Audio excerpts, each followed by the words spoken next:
Just pretend it's Friday because that's when this video should have come out.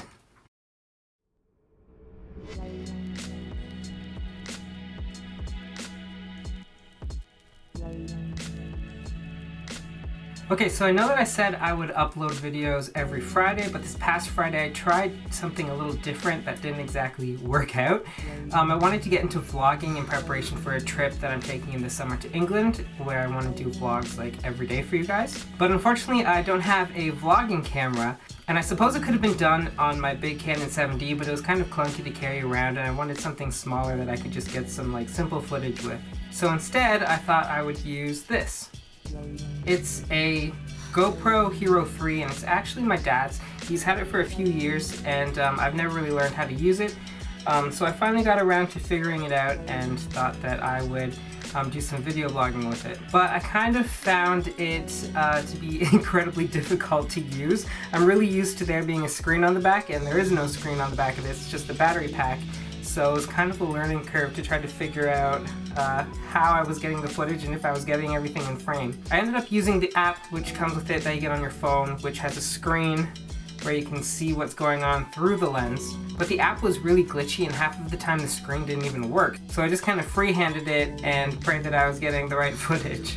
And I started editing all that stuff together, but I only really had about 2 minutes of content because I took it out one day and the battery was dead and the weather was kind of crappy the other 2 days, so there wasn't a whole lot to show. I'm going to keep shooting on it and hopefully have a video out on Friday, just sort of the stuff that I've done through the week. But moving on, this video is going to be a little different. I'm not going to be talking a lot about my art or about my book. Instead I wanted to talk about video games.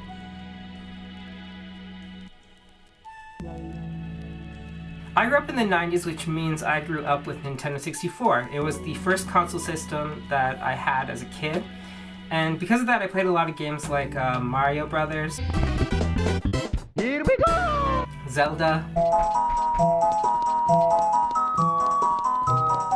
Diddy Kong Racing, Banjo-Kazooie, which was a personal favorite, and a lot of Star Wars games.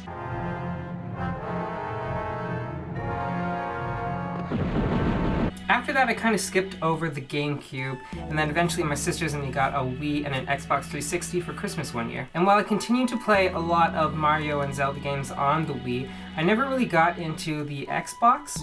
We had Call of Duty and Assassin's Creed and a bunch of games like that, but I never really liked the mechanics and I was really bad at first-person shooters. My youngest sister Victoria, she likes playing Call of Duty, and every once in a while you'd hear screams and curses at the television from the basement coming from her. And then a few years after high school I was introduced to World of Warcraft from a couple of friends. My friend Megan, who lived in the States, she'd often come up and show me how World of Warcraft worked and her characters on it. And then I had a friend Andrew who told me a little bit more about it, and that's when I started to play it. I checked it out and became one of the millions of people to fall into the World of Warcraft trap. It's an obsession that's lasted like 6 years. I've been playing World of Warcraft for 6 whole years, that's ridiculous.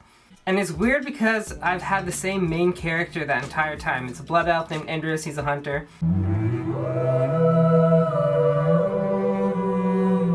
And even though I loved World of Warcraft, I don't think I'd call myself like a hardcore player. I'm more of a casual player of the game. I play it for the storyline and the graphics and don't really pay much attention to like specs and achievements and grinding dungeons and raids and stuff like that. I just kind of like the storyline and I wear the armor that makes me look the best. There's a lot of hardcore people out there who are really into World of Warcraft and spew out all these statistics and stuff, and I really have no clue what they're talking about. I just kind of run along with my pet and we kind of shoot things and that's about it.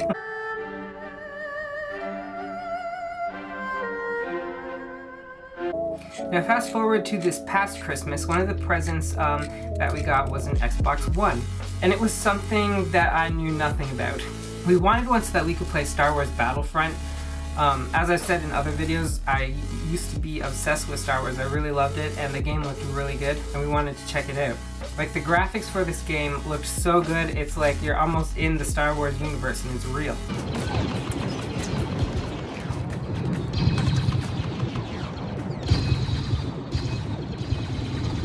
But even though the graphics were really great, I was a little underwhelmed by the game as a whole. basically there's no campaign, which is sort of the storyline or the questing that goes through the whole thing.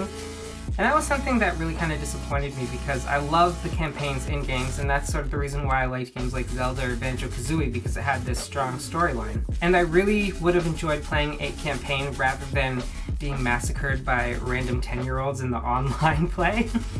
The other problem that I had with it, and I discovered this about most Xbox games, it's that there's no real local multiplayer mode.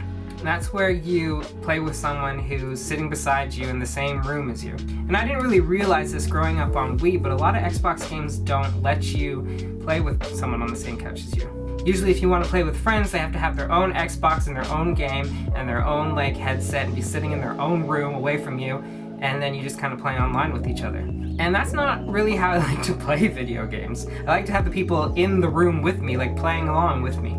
And I get that a lot of these big Xbox games have amazing cinematics and graphics and stuff like that, and they don't really want it to be cut in half on a screen so that you get the whole picture and everything. But if I could handle huddling around a 20-inch screen with my sisters playing on a screen that was split into 4, I can handle having a 60-inch split in half so that the person beside me can play along. Battlefront also reiterated the fact that I'm terrible at first-person shooters. I was never really good at Call of Duty or anything like that. I basically just spend the entire game shooting at the sky and going in circles, and Battlefront was really no different.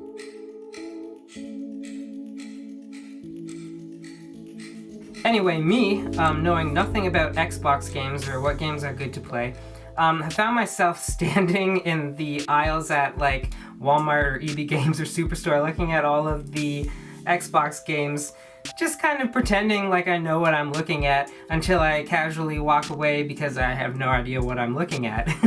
I've always wanted to find something that was really fun, and to be honest, I was always kind of underwhelmed. World of Warcraft had a great storyline, and that's sort of one of the reasons why I stuck with it so long, and I wanted something that had a good story-driven plot that I could play on a console, and that was really kind of hard to find aside from Zelda games or the Banjo-Kazooie games from Nintendo.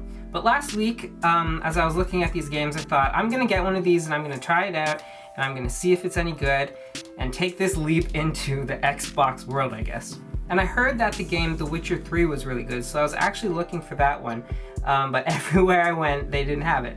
So I ended up picking up this game, Dragon Age Inquisition. I've never heard of the series before, and I knew nothing about it, and I think I only picked it up because it was the cheapest game that was there. It was like 18 bucks or something. But I thought it was kind of good, and I thought, well, I might as well give it a try. And I'm sure a lot of you are like, man, he's so behind, that game came out in 2014, but whatever. So I put it in the Xbox not knowing what to expect, and I didn't realize that I was about to play the greatest game ever created. So for those of you who don't know, and yes, there are people out there who don't know what the game is about, it's a fantasy game where you play as a character who has this ability to close rifts, which are these seals between the physical plane of existence and this place called the Fade, which is a metaphysical spirit realm. And basically you, along with a growing organization called the Inquisition, are trying to close all of these rifts that have opened up in the world, find out who was the one who originally opened up these rifts, and stabilizing the world, which is sort of crumbling under these different factions that are at odds with each other.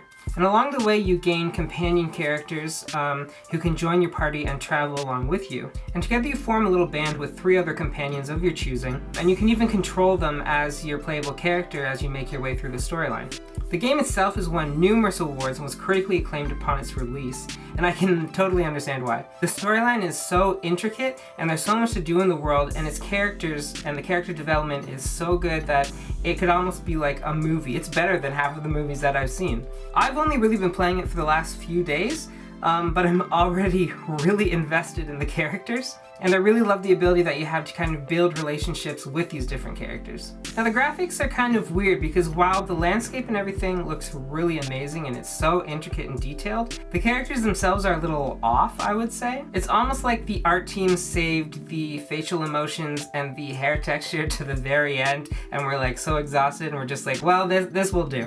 The characters hardly emote anything when they're speaking, and it's just so out of place because the gestures are so good and the backgrounds and everything are so well done.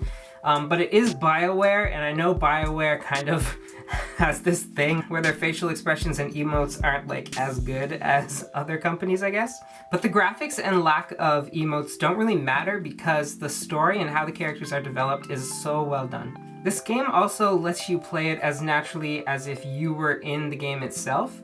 There's multiple different responses that the character can give to different questions or different situations that are happening.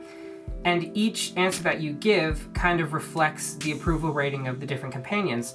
So if you agree to one side, you might gain the approval of one character, but the disapproval of another. And that sort of creates this really natural growth of relationships with these followers that you have accumulated. I'm pretty much playing my character as if I were in the world, which means he's really sarcastic and flirts with pretty much everybody. You also have the ability to create romantic relationships with some of these characters, though unfortunately not all of them. No matter how many times I've like hardcore flirted with Cullen or Vivian, they just will not give in. Like, just come on, it's just a fling. I'm not really sure how far I am into the game, and I've never really been one who cared about spoilers. I honestly just don't really care about them. I've seen movies where I've been just as surprised when I've known the spoilers as when I haven't. But for this game, it's really the first thing where I haven't really wanted to know the spoilers or go ahead and see what happens. I'm just really interested in seeing where this story kind of takes me, where my responses kind of lead me and my characters. And to be honest, I think that's because of the writer in me. I can see how these characters kind of naturally develop, and that's the same way that I develop my own characters. I have an overarching storyline that I want my characters to be involved in, but they change and they adapt as they kind of go along and learn new things, and that's what I really like about this game, that it's almost like writing a novel, as you're writing your own story and you're writing these character stories as you go along. Right now, I think I have all of the companions unlocked, but I seem to stick with the same three, and they're the three that I like the best and the three that I'm kind of building relationships with the most. And none of this will make any sense if you haven't played the game, but here they are anyway. So the first one is Cassandra. I see what must be done, and I do it. I see no point in running around in circles like a dog chasing its tail.